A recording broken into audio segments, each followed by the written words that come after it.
আমি ডাক্তার শিশির বসাক, অধ্যাপক ও বিভাগীয় প্রধান, মেডিসিন বিভাগ, Park View medical college hospital, Sylhet. উচ্চ রক্তচাপকে আমরা কখন বলবো যে একটা রোগীর উচ্চ রক্তচাপ রয়েছে? একটা পেশেন্ট যদি আসে, তাকে সঠিক পদ্ধতিতে আগে মাপতে হবে তার প্রেশারটা। কীভাবে আমরা সঠিকভাবে মাপতে পারি? এটা মাপার জন্য প্রথমে একটা সঠিক একটা উচ্চ রক্তচাপ মাপার মেশিন আমাকে লাগবে। সেই মেশিনটা যে সঠিকভাবে রিডিং দিচ্ছে সেটা আমাকে আগে ঠিক করতে হবে। যাকে আমি মাপবো তাকে কমপক্ষে 5 মিনিট বিশ্রাম নিতে হবে এবং আরও আনুষঙ্গিক বিষয়গুলো লক্ষ্য রাখার পরে তাকে আমি সঠিক নিয়মে তার ব্লাড প্রেশারটা মাপবো।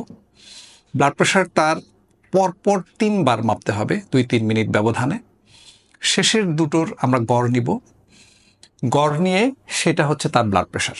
সেটা যদি আমরা মনে করি যে একটু বেশি হচ্ছে, তাহলে কিন্তু 3টি পৃথক দিবসে তার রক্তচাপ নিতে হবে এবং সেখান থেকে যদি আমরা দেখি যে তার রক্তচাপ 140 উপরের প্রেশারটা, যেটাকে আমরা সিস্টোলিক ব্লাড প্রেশার বলি, এবং নিচেরটা 90 মিলিমিটার মার্কারি, যেটাকে আমরা ডায়াস্টোলিক ব্লাড প্রেশার বলি, এর সমান বা বেশি হয়, তাহলে আমরা তাকে উচ্চ রক্তচাপের রোগী বলবো।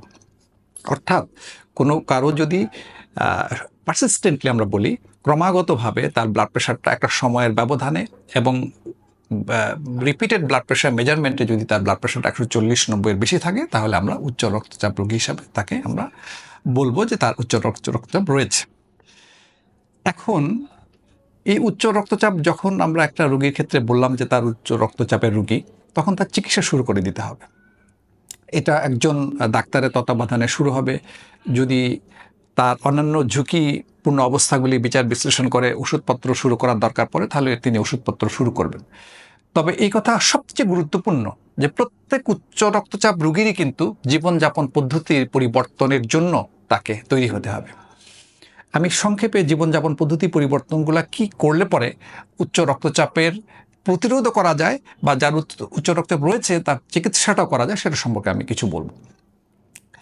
এটা আমি কয়েকটা ভাগে ভাগ করে বলবো। যেমন খাবার দাবারের কথা প্রসঙ্গে বলি, খাবার দাবারের মধ্যে সেই সমস্ত খাবারগুলো আমরা বেছে নেব যেখানে পটাশিয়াম সমৃদ্ধ খাবার, যেমন প্রচুর পরিমাণে ভেজিটেবল থাকতে হবে খাবারে, ফ্রুটস থাকতে হবে, এর সাথে পূর্ণ শস্য দানা যদি খাবারে থাকে সেটা ভালো হবে।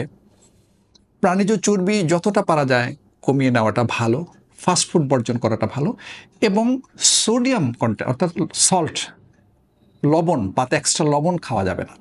বা যে সমস্ত খাবারে লবণ বেশি থাকে, যেমন ফাস্টফুডে লবণ কিন্তু বেশি থাকে, সেটা কিন্তু উচ্চ রক্তচাপ বাড়িয়ে দেয়।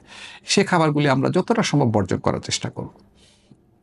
এরপরে খাবার দাবার যদি সুষম হয়ে যায়, তারপরে আমাকে নজর দিতে হবে আমার শারীরিক পরিশ্রমের প্রতি। শারীরিক পরিশ্রমটা দৈনন্দিনভাবে কিন্তু আমাদের করতে হবে। কতটুকু করতে হবে? বলা হয় যে প্রতি সপ্তাহে 150 মিনিট অথবা প্রতিদিন 30 মিনিট হিসাবে সপ্তাহে কমপক্ষে 5 মিনিট, সপ্তাহে কমপক্ষে 5 দিন, অর্থাৎ 150 মিনিট প্রতি সপ্তাহে আমাকে মাঝারি গতির পরিশ্রম করতে হবে। মাঝারি গতির পরিশ্রম কীভাবে করতে পারি? আমি দ্রুত গতিতে হাঁটা হতে পারে।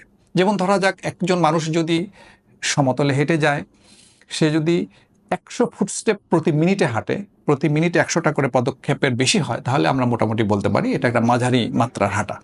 এরকম হাঁটা সে 150 মিনিট প্রতি সপ্তাহে উনি যদি হাঁটে, তাহলে আমাদের মোটামুটি গোলে আমরা পৌঁছাতে পারবো। এবং এরকম খাবার দাবার এবং হাঁটা এগুলি মেনটেন করে আমাকে আবার ওজনটার দিকে খেয়াল রাখতে হবে। আমার ওজনটা আমার উচ্চতার তুলনায় সঠিক কিনা। আমার যদি স্থূলতা থাকে, ওজন বেশি থাকে, সেটা কমিয়ে আনতে হবে। ওজনটা বেশি বোঝা যায় বিএমআই দিয়ে। বিএমআইটা আমাদের 23-এর নিচে রাখতে হবে এশিয়ানদের ক্ষেত্রে। পাশ্চাত্য দেশে এটা 25-এর নিচে, কিন্তু আমাদের দেশে বলা হয় যে সাউথ এশিয়ান রিজনে 23-এর নিচে বিএমআই। অর্থাৎ আমার ওজনটা স্বাভাবিক রাখতে হবে। শুধু ওজন স্বাভাবিক রাখলেই হবে না, পেটের পরিধিটাও স্বাভাবিক রাখতে হবে। পেটের যে ঘের, এটার সাথে উচ্চ রক্তচাপের একটা সম্পর্ক রয়ে গেছে। মহিলাদের ক্ষেত্রে 80 সেন্টিমিটারের নিচে এবং পুরুষদের ক্ষেত্রে 90 সেন্টিমিটারের নিচে রাখার জন্য বলা হয়। এছাড়াও আমরা ধূমপান যদি করতে থাকি, ধূমপান বন্ধ করে দেব। মদ্যপান করতে থাকলে এটা বন্ধ করে দেব।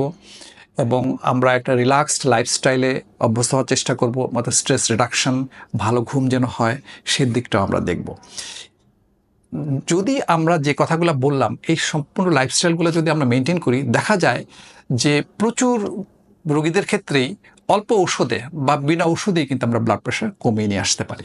এবং প্রযোজ্য ক্ষেত্রে ওষুধ অবশ্যই ব্যবহার করতে হবে এবং ওষুধ শুরু করলে সেটা নিয়মিতভাবে কিন্তু খেয়ে যেতে হবে। সকলকে ধন্যবাদ।